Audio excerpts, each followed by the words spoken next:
រដ្ឋបាលខេត្តស្ទឹងត្រែងទី2ខ្លែង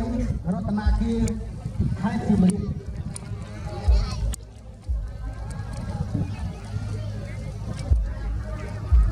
ទី3ខ្លែងមន្ទីរអប់រំយុវជននិងកីឡាខេត្តសៀមរាបទី4ខ្លែងមន្ទីររៀបចំដែនដីនគររូបនីយកម្មសំណង់និងសូរិយោដីទី5ខ្លែងកងរាជអាវុធហត្ថខេត្តសៀមរាបនិងទី6ខ្លែងរដ្ឋបាលស្រុកស្វាយលឿនបាទគាត់បានទេต้องថៃครับอ๋อស្រុកស្វាយលឿនត្រូវបាទស្រុកស្វាយលឿនបាទ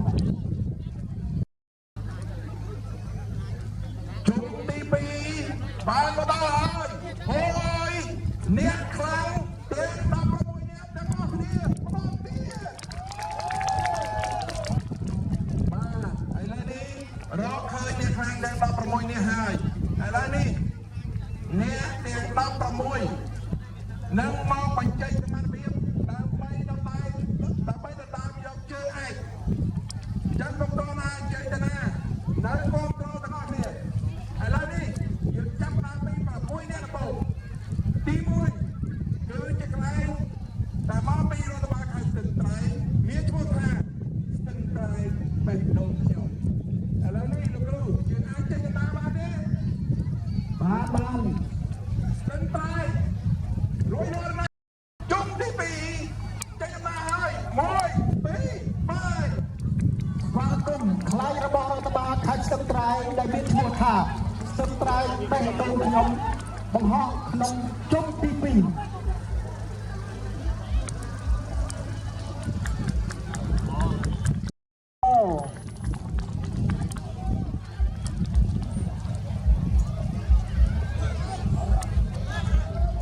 អធិស្ឋានលោកគ្រូដែលថាបញ្ហាបច្ចេកទេសអញ្ចឹងសូមឲ្យមន្ទីរអប់រំយុវជននិងកីឡា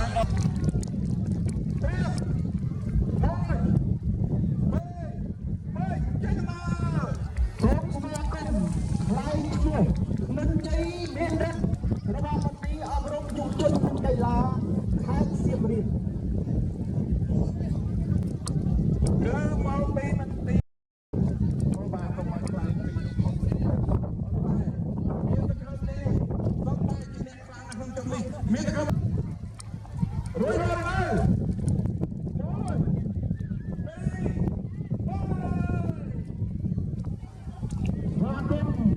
ខ្លែងរបស់រតនាគារខេត្តសៀមរាប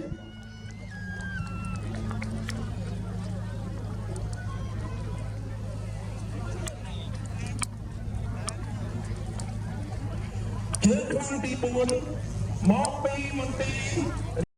ដែនដីសន្តិភាពមានក្រុមបានហើយ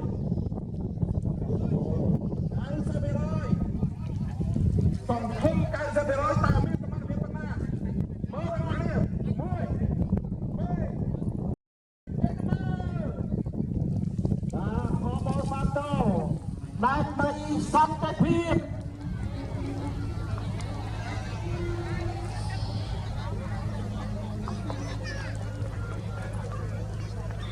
បងប្អូននៅចាំមើលគ្រប់គ្នាខ្លាំងដូចជុំទី1ទេត្រៀមហើយ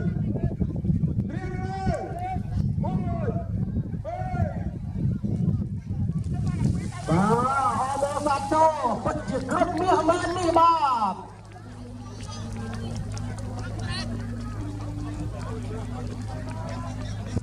បាទអ្នកខ្សែបាទយើងរំកិលតែខាងចុងទីទៀតបាទអូ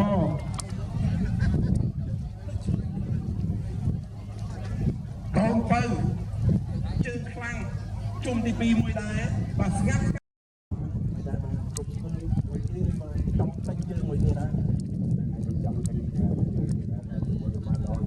ចង់បានហើយជឿជាក់លើគាត់ទេ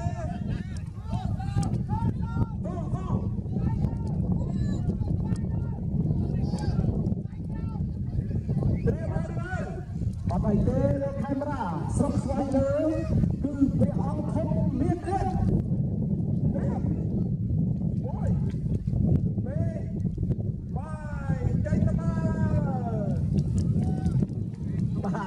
នេះហើយគឺជាព្រះអង្គធំនៃ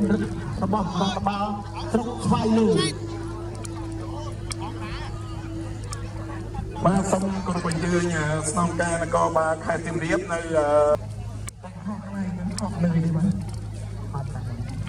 ជបងហត់ដើម្បីចូលរួមតែបាន100ទៀតដល់វិញអបអរជូនបងសមត្ថកិច្ចទី1បាទអបអរសាទរ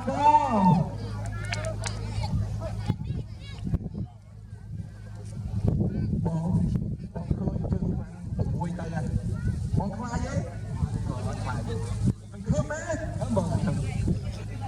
ជាមួយ6នាក់បងបានទេបានបងបានបងខ្លាចបងសមត្ថកិច្ចខ្ញុំអត់ខ្លាចដល់ស្គាល់ទៅច្បាស់ហើយទី1បងណាបងគូប្រកួតថានៅចិត្តគ្នាមិនតែអត់ខ្លាចទេសមត្ថកិច្ចក៏ដោយ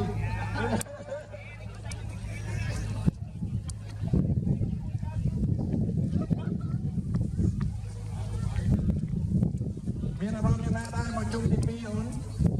ធម្មតាអត់ភ័យអត់ខ្លាចតែបងមានបាត់សោតទាំងអស់បាទខ្លាចគឺមិនអូនណាមិនយឺតទេបាច់យល់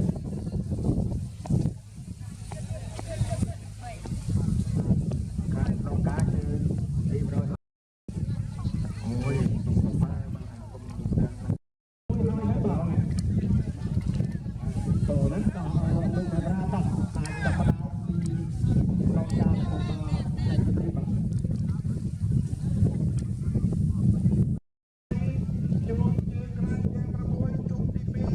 ទាំងអស់គ្នាម្ដងទៀតខ្លាយតែត្រៀមចេញដំណើរគឺជាខ្លាយរបស់ស្នងការនគរបាលខេត្តសៀមរាបមានឈ្មោះថារៀនកសៃគោត្រៀមឬនៅ1 2 3ចេញមកសូមស្វាគមន៍ថ្លៃឈ្មោះរាជសីអង្គររបស់ស្នងការដ្ឋាននគរបាលខេត្តសៀមរាបអូលោកខេមរាអើយពិតជាកុលបុកដើមទ្រូង5ហាត់របស់ខេត្តសៀមរាបមែនតែដល់ជូនបងប្អូនសមត្ថកិច្ចស្នងការរបស់ខ្ញុំនេះ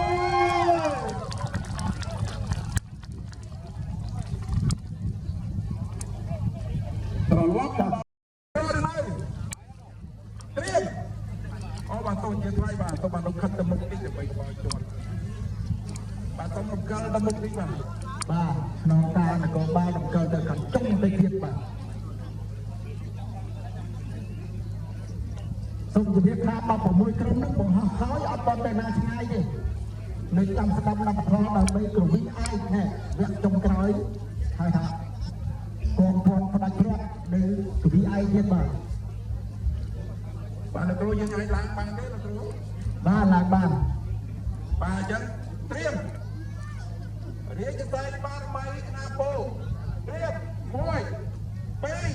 3ចេញមកសូមស្វាគមន៍ថ្លៃរបស់រដ្ឋបាលឃុំខ្នាតពោដែលមានឈ្មោះថា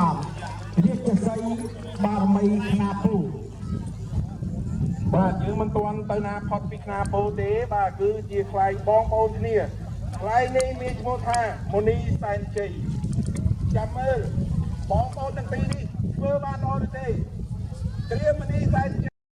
ត្រៀម1 2 3ចេញមកអបអរសាទរមនីសានជ័យរដ្ឋបាលឃុំខ្នាតពោ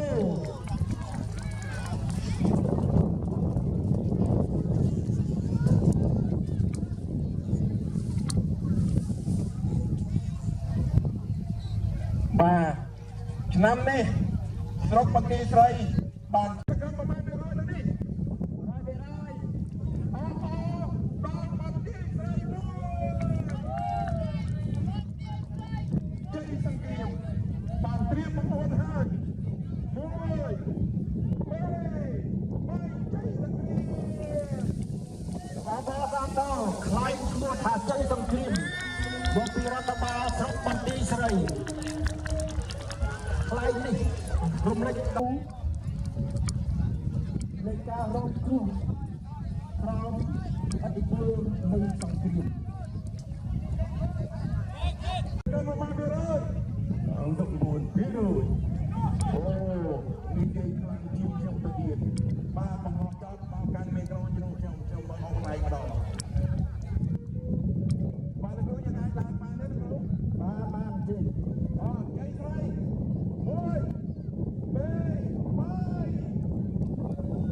3នេះជាខ្លែងរបស់រដ្ឋបាលស្រុកបន្ទាយស្រីដែលមានឈ្មោះថាពីជ័យស្រីដែលមានរំលេចដោយរូបសញ្ញាស្រុកបន្ទាយស្រីរូបចម្លាក់គូខ្យងនិងរូបក្រមាចងត្របាញ់ចូលគ្នា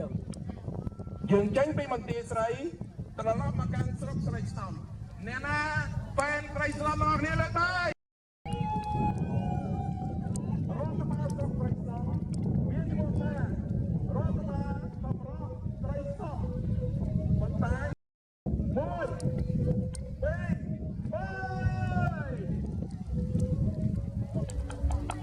3អបអសាទរ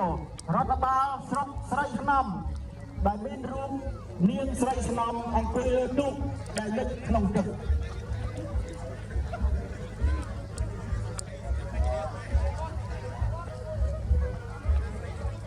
បាទលោកគ្រូយើងអាចឲ្យគេបិទភ្លេង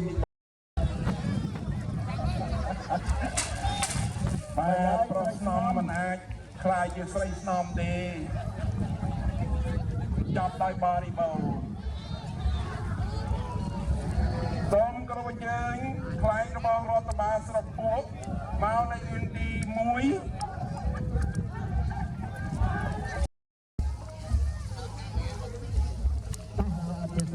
ដើម្បីទុកឱកាសឲ្យប្រជាជនក្រោយទៀតគាត់មានកន្លែងរត់បាទចឹងហើយមួយអាចយកខ្លាយអាចយកទូដាក់ទៅខាងជំនាញរបស់គុណ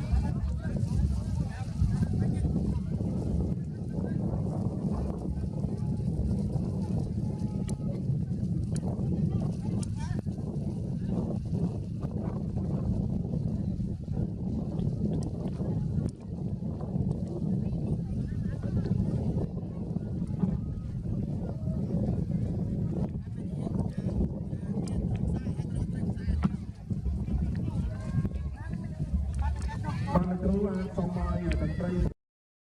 ខាត់ចុកខាត់ជើងទៅទៀតណាបាទនៅចំពីលើវិញយកទៅដល់បាទហើយខ្មាំងទៅទីនេះបាទ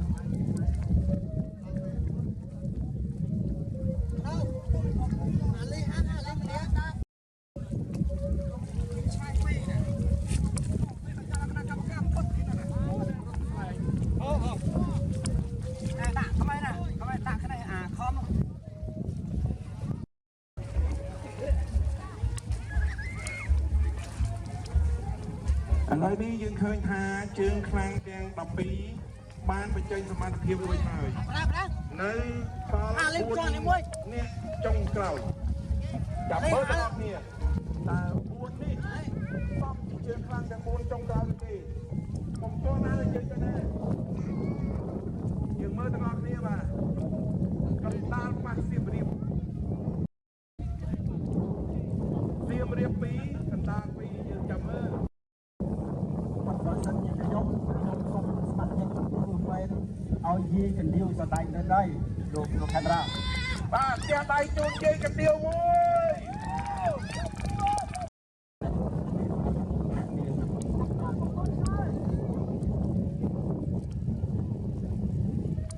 ក្នុងនាមក្រុងសៀមរាបខ្លាចអ្នកហើយមើលនៅសៀមរាបមានគ្រប់គ្រងអត់ឃើញអ្នកសៀមរាបបានមេដៃមែនអត់តែមេដៃតែគាត់ឲ្យរីកចុះខ្លាចសំទីថាអរគុណមិនខ្លាចខ្ញុំឥឡូវរួចរាល់ណាបងលោកគ្នាអូយហើយចាប់ឃើញបងនេះចុងក្រោយនេះអត់អ្នកដៃមួយអើយយើងចាំមើលយើងដូចហាសៀមរាបជាមួយនឹងជើងក្រុងថាជើងមកពីខេត្តកណ្ដាលអ្នកណាខ្លាំងទៀតឥឡ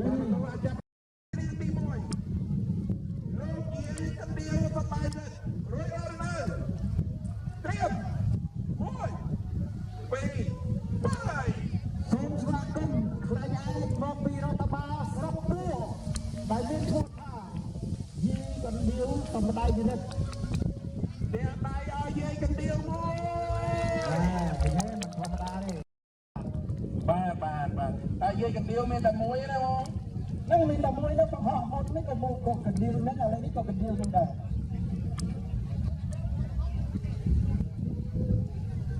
យើងខ្លាចពី2 4រៀបមួយពីរបាយ បាទមានដល់ក្រុមក៏បានបង្ហាញខ្លួនជាលេខទី2ហើយអត់អីស្រាប់អីលោកខេមរាអើយមួយណាក៏ល្អមួយណាក៏ស្អាតដាក់នេះស៊ីមហើយក៏ដាក់នេះទៅយកបាក់ទៀតហើយ បាទតំណាងដែរ ទៅទៅបង បាទ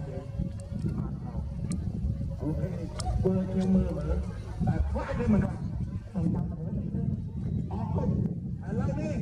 សៀមរាបបានលោកកើតផុតហើយនៅសល់ខេត្តកណ្ដាល2អ្នកដៃជួយខេត្តកណ្ដាលដល់គ្នាមួយ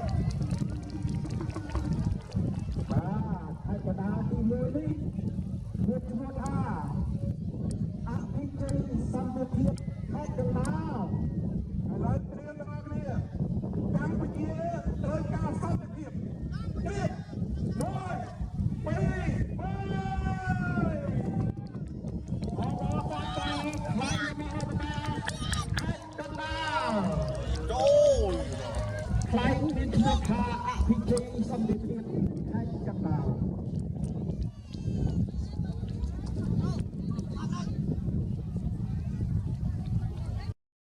អ្នកដៃខាងមកមួយអ្នកខេត្តកណ្ដាលដដែលទេហើយអ្វីដែលជាពិសេសនោះគឺពាក្យស្លោកកម្ពុជាត្រូវការសន្តិភាពសន្តិភាពត្រៀមមួយពីរបាយអបអរសាទរ សន្តិភាពមរតកចម្លាក់ប្រាក់ស្វ័នខេត្តកណ្ដាល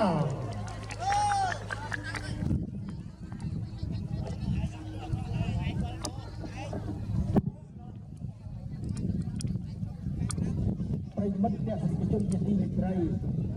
ការបង្ហោះវគ្គទី2នេះ